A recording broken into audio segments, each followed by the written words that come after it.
नमस्कार, daily line के news file bulletin में आपका स्वागत है और मैं हूं आपके साथ शांभवी प्रभाकर। इस बुलेटिन में हम आपको बताएंगे कि कतर में 8 पूर्व भारतीय नौसैनिकों को क्यों सुनाई गई है मौत की सजा, और बताएंगे कि केरल के सीएम पिनराई विजयन ने एनसीईआरटी किताबों में इंडिया नाम बदलने पर आपत्ति जताते हुए क्या कहा। इसके साथ ही बताएंगे कि प्रधानमंत्री आवास योजना में यूपी में किस तरह से भ्रष्टाचार हो रहा है और किस तरह से लोग इसका शिकार हो रहे हैं। लेकिन उससे पहले एक नजर डालते हैं आज की हेडलाइंस पर। कतर में 8 पूर्व भारतीय नौसैनिकों को मिली मौत की सजा, भारत सरकार ने जताई हैरानी, कहा हम फैसले की डिटेलिंग का कर रहे इंतजार।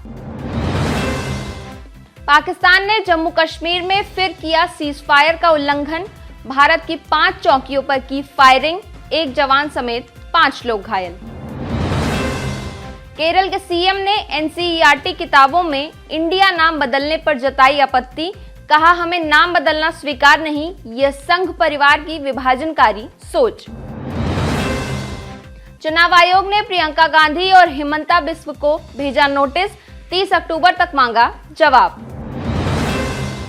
यूपी में प्रधानमंत्री आवास योजना में भ्रष्टाचार का सनसनीखेज मामला, कन्नौज में आत्महत्या करने से पहले युवती ने डायरी में लिखा पैसे देने के बावजूद भी नहीं मिला घर।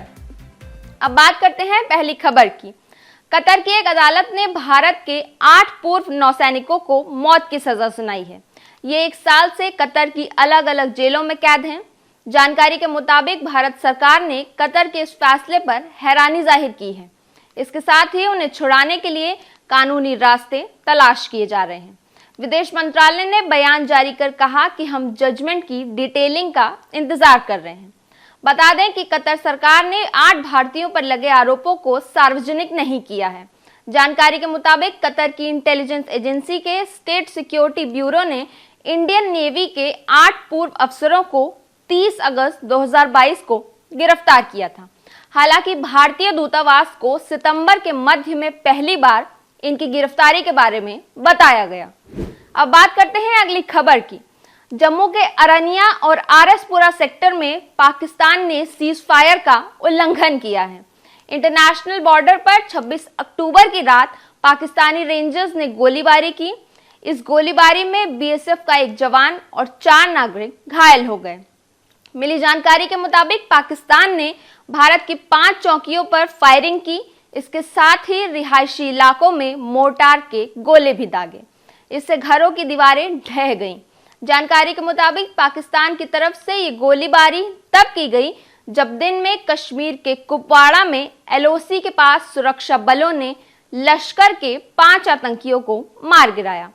सुरक्षा बलों को मौके से 5 AK सीरीज की राइफल के अलावा भारी मात्रा में हथियार और गोला बारूद भी मिले हैं। बता दें कि पिछले 10 दिनों में पाकिस्तान की तरफ से सीजफायर उल्लंघन की यह दूसरी घटना है। इससे पहले 7 अक्टूबर को पाकिस्तानी रेंजर्स ने अरनिया सेक्टर में बिना वजह गोलीबारी की थी, जिसमें बीएसएफ के 2 जवान घायल हो गए थे। 25 फरवरी 2021 के बाद से पाकिस्तान जम्मू कश्मीर के अलावा कई अन्य क्षेत्रों में सीजफायर का उल्लंघन कर चुका है। अब बात करते हैं अगली खबर की।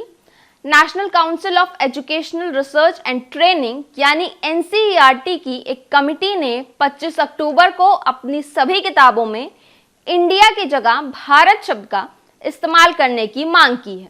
इसको लेकर कई लोगों ने आपत्ति जताई है। केरल के सीएम पी विजयन ने कहा कि हमें किताबों में इंडिया नाम बदलकर भारत रखना स्वीकार नहीं है। संविधान में दोनों नामों को मान्यता मिली है। विजयन ने एक्स पर लिखा कि ये संघ परिवार की विभाजनकारी सांप्रदायिक सोच को बढ़ाने का एक और कदम है।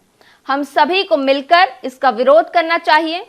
बता दें कि एनसीईआरटी अपने सिलेबस में नई शिक्षा नीति के तहत बदलाव कर रहा है। इसके लिए 19 सदस्यों की एक कमेटी बनाई गई थी। इस कमेटी ने ही देश का नाम इंडिया के बजाय भारत लिखने का सुझाव दिया है। साथ ही सिलेबस से प्राचीन इतिहास को हटाकर क्लासिकल हिस्ट्री को और हिंदू योद्धाओं की जीत की कहानियों को शामिल करने की सिफारिश की है। अब बात करते हैं अगली खबर की। चुनाव आयोग ने प्रियंका गांधी वाड्रा और असम के मुख्यमंत्री हिमंता बिस्वा शर्मा को कारण बताओ नोटिस जारी किया है। दोनों नेताओं पर आचार संहिता के उल्लंघन का आरोप है। जानकारी के मुताबिक चुनाव आयोग ने दोनों नेताओं से 30 अक्टूबर तक जवाब देने के लिए कहा है। वहीं अगर दोनों नेता नोटिस का जवाब नहीं देते हैं तो यह माना जाएगा कि उनके पास कहने के लिए कुछ नहीं है और आयोग अपने हिसाब से कार्रवाई करेगा। जानकारी के मुताबिक प्रियंका को पीएम मोदी की मंदिर यात्रा से संबंधित उनके लिफाफा वाले कमेंट पर नोटिस दिया गया है। प्रियंका को यह नोटिस भाजपा की शिकायत पर मिला है। वहीं शर्मा को छत्तीसगढ़ के कवर्धा से कांग्रेस उम्मीदवार मोहम्मद अकबर पर विवादित टिप्पणी के लिए नोटिस मिला है। अब बात करते हैं अगली खबर की। इन्फोर्समेंट डायरेक्टोरेट यानी प्रवर्तन निदेशालय ने आज पश्चिम बंगाल के वन मंत्री ज्योतिप्रिय मलिक को गिरफ्तार किया है। ईडी ने मलिक की गिरफ्तारी से पहले यानी 26 अक्टूबर को उनके घर पर छापेमारी की। ईडी ने करीब 20 घंटे तक मलिक के घर और अन्य 60 ठिकानों पर तलाशी अभियान चलाया। इसके बाद आज शुक्रवार सुबह 4 बजे ईडी ने मलिक को राशन घोटाले के आरोप में गिरफ्तार कर लिया। गिरफ्तारी के बाद मीडिया से बातचीत में मलिक ने कहा कि वह एक साजिश का शिकार हैं। अब बात करते हैं अगली खबर की। उत्तर प्रदेश में प्रधानमंत्री आवास योजना में भ्रष्टाचार का एक और नया मामला सामने आया है, जिसके चलते एक 21 साल की लड़की ने आत्महत्या कर ली। मामला यूपी के कन्नौज के तीवा कोतवाली क्षेत्र का है, जहां पीड़ित लड़की ने मरने से पहले अपनी डायरी में सुसाइड की वजह बयान की थी। लड़की ने अपनी डायरी में लिखा कि यह सब कुछ मेरे साथ ही क्यों होता है, मेरे पैसे वापस नहीं आए तो मैं वापस घर नहीं लौटूंगी, फिर चाहे कुछ भी हो जाए।